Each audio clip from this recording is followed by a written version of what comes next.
Subukan natin ang pagkain ng ibang kultura. Ngayong umaga, Bruneian food and drinks ang ating ibibida. Dinala yan sa atin ni Ryan Versosa dito sa kanilang munting kainan sa Taguig.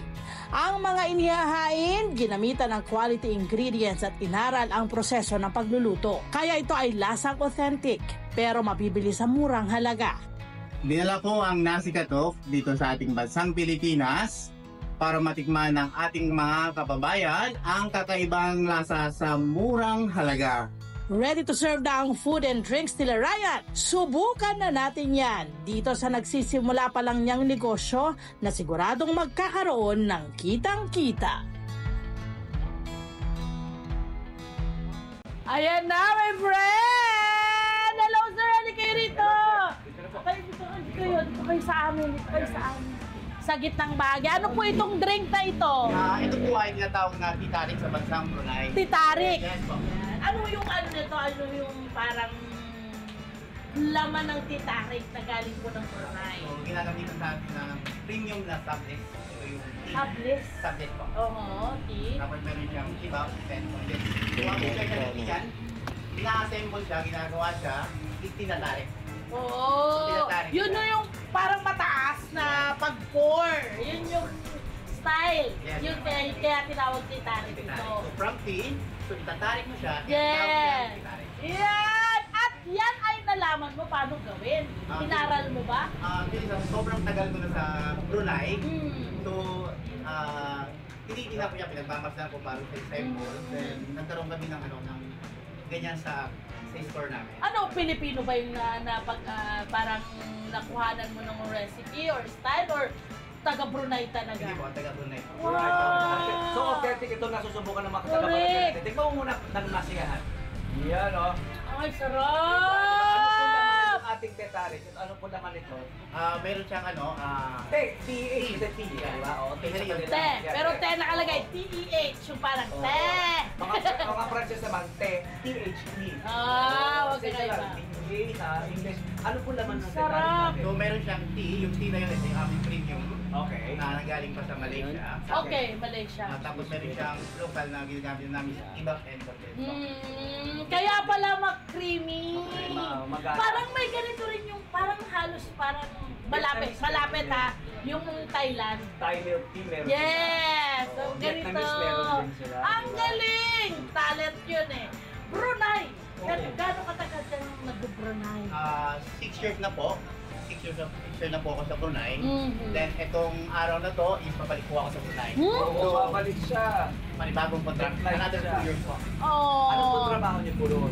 Dumating ako sa Brunei nung year of 2018 po. Okay. Isa ako pong service. Sa food and beverage ka rin? Nasa Ayun! food service po kayo. Then katagalan po, so in-observe po ako, nakitaan po ako ng skill kasi galing ako ng Middle East. Mhm. So yun, ginawa po akong pinagkatiwala ng amo ko, ginawa ako supervisor. Ba't ka nag-decide na mag-open ng business mo rito? Nag-decide ako mag-open ma'am dahil sa sobrang tagal ko nang bilang isang OFW. Oo nga. May pamilya ka na ba? Yes, po, ma'am. Ay, naku! Ilan po ang anak? 4 po. Apat. Okay. Lahat ka dito sa Pilipinas. Yes po. Eh, bakit po naisipan magpunta ng Brunei? Hindi sa problema.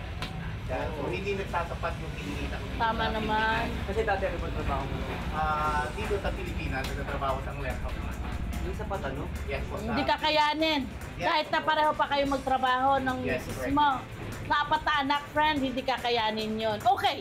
And then, finally, ano ba, nag-ipon ka para itayo mo itong business na ito? Magkano ang kailangan mong ipunin para maitayo mo ito? Actually, ito, inunti-unti ko siya. Unti-unti ito. Kasi ang sahod ko is hindi rin sapat para mag-open bigla ng isang negosyo. Kasi nga meron ka pamubuhay yung pamilya. Yes, correct, ma'am. So, ang ginagawa ko doon, sa kalahating buwan ng sahod ko, para sa pamilya ko, yung kalahati is para sa business na pinapangarap ko. Okay.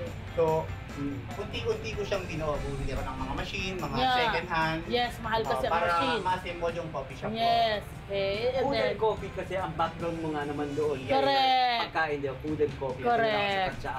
And then, kamusta ang pagpapakilala, ginawa mong pagpapakilala ng pagkain ng mga taga-Brunei dito sa Pilipinas. Partikular na rito sa barangay natin.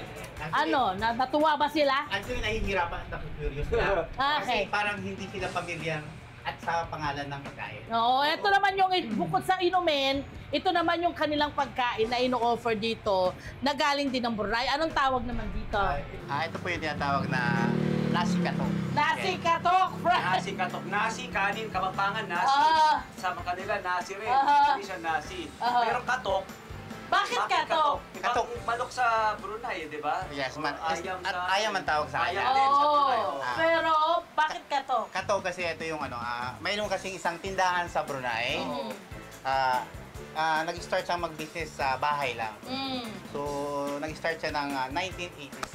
So, 1980s, hindi pa uso ang doorbell doon. Mm. So, ang ginagawa ng mga tao para bumili is kumakatok sila. At itong lumalabas sa kanila. Yes po, kasi Oh. ito yung traditional na pagkain nila. Okay. Oh. Okay.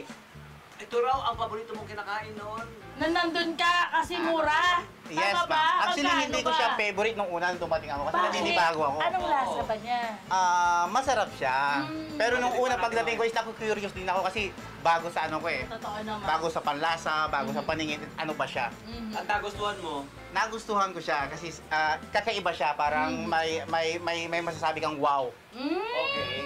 At mura, sabi mo. Yes, nakatipid ka, affordable nakatipid siya. ka. Sa halagang $1 kasi sa Brunei, Mura nga naman. mayroon na siyang rice, Oo. mayroon na siyang chicken na Oo. marinated, and mayroon siyang pampatanggal umay na May gulay, may Yes. cucumber. Anong laman ng nasi katok natin? Anong ingredients men? natin dyan? Pinamarinate ba yan? Apo. Ano ba yan? Ito po ay minamarinate namin ng isang buong gabi. Oo. ayan. So, minamarinate namin siya ng turmeric. Okay. Oy, kaya pala may Ay, dilaw. Okay, tapos? Turmeric, meron siyang black pepper, Okay. salt, So, then egg po. may itlog. May Yes po. itlog. Whole egg, buong itlog. Yes po. Lagyan- So, nilalagyan namin. So, pag 25 piraso ng chicken, 2 pieces of chicken lang. Na Okay. egg. Tapos, Alam natin. piniperito. Opo, nilalagyan po. Deep fried? Yes po. Deep fried. Nilalagyan po namin siya ng tapong kung tawagin. Ang tawag? Tapong is harina sa atin. Harina. Yes. Okay, para magpapalutong. Yes, Di ba? Para crispy Oo. fry. Pero, ang ano dito, tandaan niyo mga nanay ha, turmeric daw. Correct! Pero kami- Turmeric ang Ito nagpapatapos. naman po. Meron Yan. pang idinadagdag. Ano naman ang tawag dito? Ito po ay tinatawag na sambal sa bansang Brunei. So, actually, ang... Saan pa ba may sambal? Malaysia? Indonesia. Yan! Okay. Thailand, may sambal. actually- Parang sausawan ba ito? Yeah, ito po yung sauce. Ito po yung nagpapalasa sa kanya. Okay. So, ito yung pinaka-signature niya. Okay. So, marami siyang spices. Na nakalagay? Yes po, kakaiba siya. Ito homemade to, ginagawa Homemade natin. po. Ikaw rin ang gumawa? Yes po, ma'am. Mapalad kayo kasi from scratch. Kasi ang sambal na bibili natin dito, nakabote lang. Yes, correct. So, malayong-malayo doon sa homemade. Oo.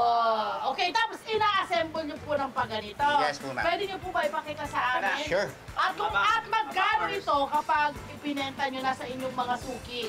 Actually, kung nabibili mo sa Brunei ng budget meal, dito rin sa Pilipinas is Budget nabibili. meal din? Yes po. Oo. So, halagang 50 pesos. Oh, Kung wow. paano mo nabili, kung magkano mo nabibili roon.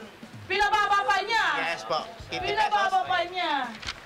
So, halagang Ayan 50 pesos na, po. Meron na ayan. tayong So, meron siyang parchment paper. Sauce. Halagang 50. May Yes. kanin. Na hindi ano ha? Hindi Yung hilaw. kanin niya. Parang shala-shala din ha. Yes. Oh, may kanin. Ayan. Nilagyan ng kanin. Pagkatapos lagyan ng kanin na sandamakmak, ano yung susunod niyo po? Yung chicken po natin na Chicken. marinated po Ayan ng na. turmeric. So, Ayan ito na. po. At yung ating gulay. Pipino. Yes, yung pambalansi sa kanya. Oo, Just in case na umay ka. Oo. And then next po natin, Yung sambal. yung sambal, yung pinaka-special natin po. Ayan. Ito na po siya. So actually, Baba lang po siya para makita Actually, yun. dalawang Yan. klase siya, ma'am. Mayroon kaming Sambal. sweet, sambal sweet, saka spices. Okay. Pero re-recommend ko po yung spices. Spicy. Apo. Yung manghang. Yes po, ma'am. Ayan. Wow! Isang manok lang. Laway ako. Yes, isang manok lang. Halagang 50 pesos. Bakit Okay yung na isang yun, manok David. lang? Pwede rin po tayo Ayan, mag-add sa ayan. sakali. Eh, ang tanong ng kabarangay natin, pwede ba dalawa? Yun. Pwede po tayo mag- Magdadagdag ka na lang. Yes. Magkano na pag naging dalawang manok? Pag naging dalawang manok po siya is 35 pesos yung additional na chicken. So, 85 lang. Yes, Naging po. 8. Not bad. Not Actually, bad pa rin. enough na siya. Pwede kang mag-add lang ng rice. Kasi sa Actually, sambal pa Pinoy. lang, is Ulam ulam na!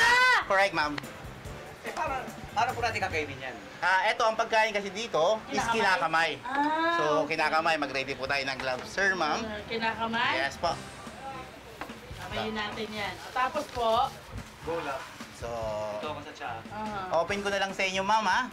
Okay, kung Ay, ilalagay niya rito. yeah. Usually daw nilalatag. So, yan binubuklat na. siya. Ayan na siya, ilalatag. Wow! Ang ganda rin. Kasi Dahil dyan tuloy, gusto ko tuloy kainin yung ano, yung may sambal. Yes, kailangan minimix mo siya sa rice, ma'am. Lahat? I-mix mo. Spices lang. Lahat to? Yes, Gaganin? ma'am. Oh, Medyo wow. mahang. Sigurado ko kayong hindi ako... Huwag kayong mag-alala. Maanghang to. Meron akong titarik eh. May show, may Kaya ano meron to din eh. matamis. Pwede di ba paabot dyan sa akin yung guwantes? Meron na to. Merong ano to. Merong milk. Okay, So, pwede ko panglaban pa ako sa gawan, bro, ng ano, ng matamis naman. Meron matamis sa sambal para Yes. masamahan kita. Matamas sa sambal. Okay, sir. Ano? Ay! Bakit daw pati yung ano? Parang gusto niya kunin lahat. Ay, alam ko na yung balak mo. Magti-take out po siya ng marami, ma'am. Wow, sarap! Okay, okay. Ulam na nga! Diba, ma'am? Hindi ka pa kumakain ng chicken, napapawaw ka na. Yeah. Ang sarap! Masarap yung sambal. Pwede ho bang bumili ng sambal lang? Pwede po. Yes Bibili ako. po. Extra sauce po tayo. So, Bibili ako ng sambal. Kuya! kakaiba. Ang sarap! Yes, thank you po. Uy, hindi mo ito maano, yung chicken na to, Masarap. hindi ito yung usual chicken na nabibili nyo po sa iba't ibang mga kainan. Okay. I promise, ang sarap ng sambal So, nila. halagang $50, ay 50 Diba? pesos. International na yung kinakain ng ma'am. no? Yeah. Hindi mo na kailangan mamasahe, papuntang Brunei para kumain ng Correct. ganyan. Makakatikim ka na ng solid na legit na pagkain ng Brunei. Sino usually bumibili rito? Mga magulang, mga pamilya, estudyante? Yes, mga nagtatrabaho dito. Yung may mga shop dito kasi affordable. Alam mo ginagawa niya, nire-redefine niya ang konsepto ng budget meal. Correct. Di ba? Kasi elevated, ibang bansa, di ba? Nakakita na international na pagkain, pero budget meal, di ba? Parang murang-mura, Friend, apagaya. partner pala talaga itong international. cucumber Yes. dito. Talaga. Ang sarap! Ito naman daw ang kanilang Sweet. sweet sambal. Pag sila, But I like the spice. Nagpapaspice ng buhay. Oh. Sarap. Tapos bibi ko baka mga sa angkong gumanon ko yung bibi. Sambal pa lang, ulam na nga. Tapos po, ito na lalatag na Really natin. good. Masama? Tissue na lang. Anyway, hindi ako tissue po. Really good, kuya. Pero ba't ka pa kailangan bumalik? Hindi kailangan bumalik para dito sa Pinas. Gusto mo kasing ma-maintain ang gusto. Yes, ma'am. Ayaw mo na itigilan to. So, pero kailangan mo ng budget. Yes. Kasi Ilang medyo- taon pa ba? Isang kontrata pa po, ma'am. Tapos okay ka na? Sinabi natin isang kontrata bro, ilang taon? 2 2 years po, years. 2 years. What W? So 2 years, after 2 years ka makakabalik. Yes po. Depende po. So, just in case kung kailangan naman for good after 1 year, bakit hindi?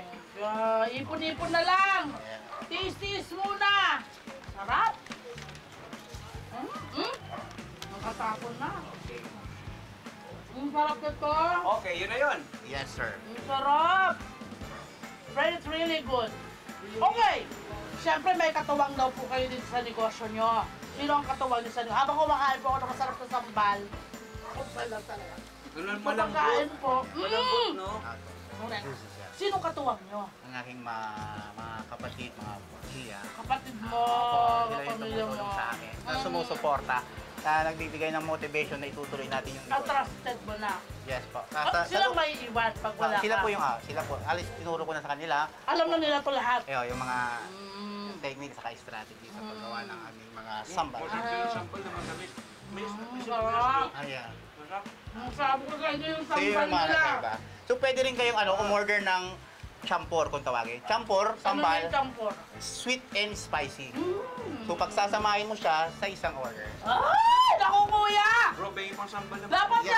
Dapat yata kuya, magbuti ka na ng sambal mo. Soon, darating po tayo ngayon. Yun na ha, dagdag ko yun ha. Yeah. Naisip na niya yan. Naisip na namin, naisip niya na yun. Okay. Ayun, ang ganda. Anong nakikita mong mangyayari dito sa business mo? So- Pagdating ng araw, ano bang mga planuhin mo? Bukod sa sinabi namin, ibote mo na yung sambal. Ha? Plano ko sana pero ito pa sakto, sana mag-boom. Oo naman. Kasi hindi pa siya ganun kakilala. Aha. So, gagawin po namin ngayon is gagandahan namin yung servisyo namin. Tama naman. Yung quality. Quality, Itong masarap na service. to, huwag mong tatanggalin Yes. to. Panatilihin mo yung lasang to. So, yan na. Yan. May-maintain lang namin yun. Kailangan matikman mo rin yung sambal na matamis. Yan, pwede mo siya Dami tikman. No? naman. Akin na nga. Bibigyan kita ng rice. Bigyan mo dito kuya yung rice. So, yung diet nyo po, ma'am, is Dok, pasensya na po. Sila po may gusto nito. Hindi naman siya gano'ng katamis. Meron siyang savory pa rin yung lasa. Hindi, lagyan natin kuya. Ako yung ano na yun. May sibuyas. ako po siya. Meron, no? Naka-blender po siya. Pero ang sarap-sarap. Tamis yun ng sumo. Yeah. Kaya palagyan nga dito kuya. Parang Parang ang taray naman yan ng peg. para siyang... Parang ang sarap nito sa ano Para sa hilaw na ano, sa hilaw na mangga. Mukhang masarap to sa hilaw na mangga. Subuhan mo. Ako ba? Kahit ko. Di ba meron ka na? Akin na to eh! Hindi ko ba? Oy! Anong naalala mo, ma'am? Huwag yung ex mo, mama. Ang Sarap, sarap! di ba? Parang chutney. Grabe, ang ganda! Kuya, pwede pong 5 bote nito. So, 5 bote. Sabi ko sa'yo eh. Really good. Yeah, yeah. Good job! Good job! Ang lakas pa kagana. Yes. Anong lasa? Yung manok, yung ang lambot, Yes, napakalambot. Tapos, di ba, yung meron kang hint ng turmeric, iba rin, no? Yes. Ano? Tapos nag-level up kasi merong sambal. Yes. Yung sambal na matamis para sa akin din kasi Puro lang ko. lasang Yes. sibuyas, meron sibuyas, no? Yeah. Na. Gusto niyo to? Ano, iba yung lasa ng matamis. Magkalayo. Magkalayo yung lasa ng sambal na matamis sa sambal na spice. I see. Ay, nako, salamat. Alis na tayo. Paano to? Joke lang din. Hi! Sumama mga dyan na profile, mga Kanet 25. This is Love and New Verbo. For more love, Tunipet, and everything updates, just click the subscribe button and follow us on our Net25 social media pages at Net25 TV and Net25 Entertainment Facebook. See ya. I love ya.